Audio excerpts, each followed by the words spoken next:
Hello guys, Mama Fitness TV. Ayan ang meal prep natin bago tayo mag-workout. So, ang first workout natin is bench press. So, gagawin natin siyang 4 by 20. 4 by 20. 1 minute break lang para sapul na sapul. Tapos yung pang fourth program mo is progressive overload. So, gagawin natin 25 yun. 25 reps. Para talagang ma-burn at talagang umumbok ang ating mga chest. Ayan. Proper form, syempre, importante yun. Ayan. Proper form. Ayan, medyo nangangalay na ako dyan kasi mabigat din ng 17.5 kilogram na dumbbell. Pero kailangan natin i-push yung sarili natin. Ayan. Tapos nyan is tayo, shoulder press. Sa shoulder press naman is 3 by 20 repetition. Tapos ganoon din sa dulo, progressive overload.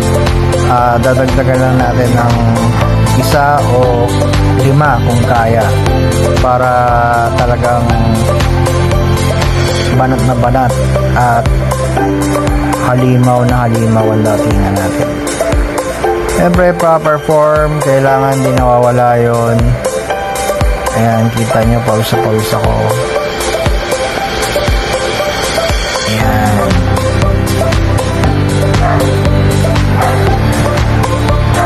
Proper form. Tapos pagtapos natin gawin yan, may superset yan na yung shoulder sa calisthenics. Kalimutan ko anong tawag doon, pero basta yun, papakita ko na lang sa inyo kung paano. 8 reps lang yun kada tapos ng ayan. Okay, so ayan, body weight lang, pero para mas pumukol ang ating mga shoulder.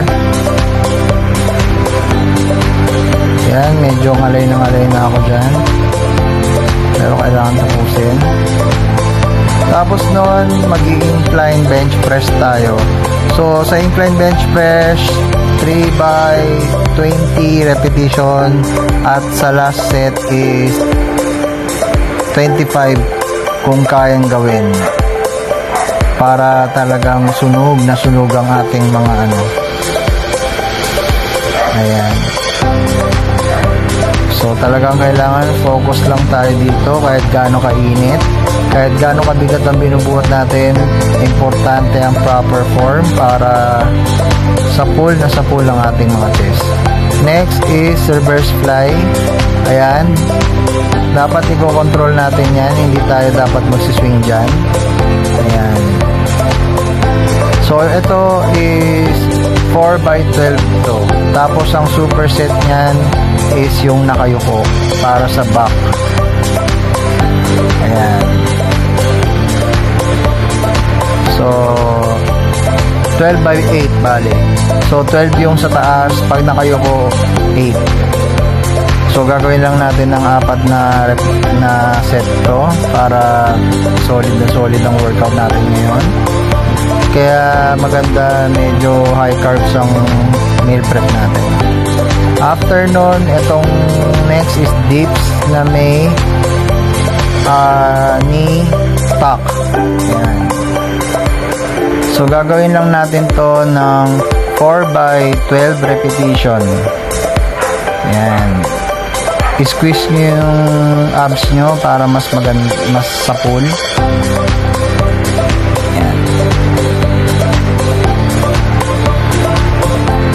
Then, yung finisher natin is 20 push-ups and 20 shoulder taps. Papakita ko lang sa inyo kung paano mag-push up ng proper form. So, kailangan ano yung likod, then dapat babang-baba bago itaas. So, ito na, gagawin na natin yung 20 push-ups, then 20 shoulder tap. Gagawin natin to ng 3 sets para talagang solve na solve. Sunog yung mga carbs na kinain natin. Yan.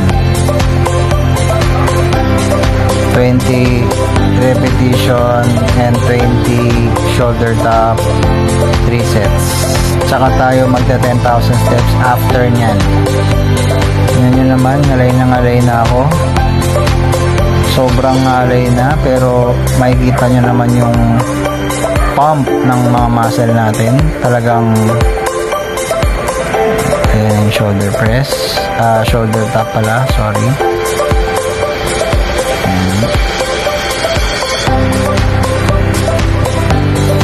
So, yan lang yung program natin ngayon. So, yan lang, solid na yan. Basta, importante sa workout kasi is consistency. Basta nagagawa mo siya madalas at progressive overload ka, talagang magkakamuscle ka ng matindi. So, dahil sa cutting ako ngayon, yan yung ginagawa ko. So, ayan na, tapos na tayo. Magpa-flex lang tayo ng konti. Ayan. Tayo nyo naman yung chest ko dyan. Pump na pump, tsaka yung shoulder. Okay. Ayan. Oh, yung back. Pinakita pa yung back. Ayan. So, ayan na. Magta 10,000 steps na tayo dyan. Ayan. So, medyo umuulan nga yan. At tuloy pa rin kahit umuulan. Kasi malaking bagay talaga ang 10,000 steps everyday. Lalo na consistent ka. Ayan. Hindi ako sa mall naglakad niyan kasi pawis na pawis ako sa workout ko. So, dahil sa medyo umuulan, naisip kong maglakad na lang sa labas. Malamig naman. Ayan.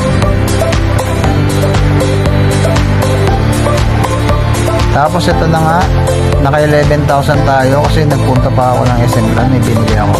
At low carbs tayo sa meal plan natin. Ayan.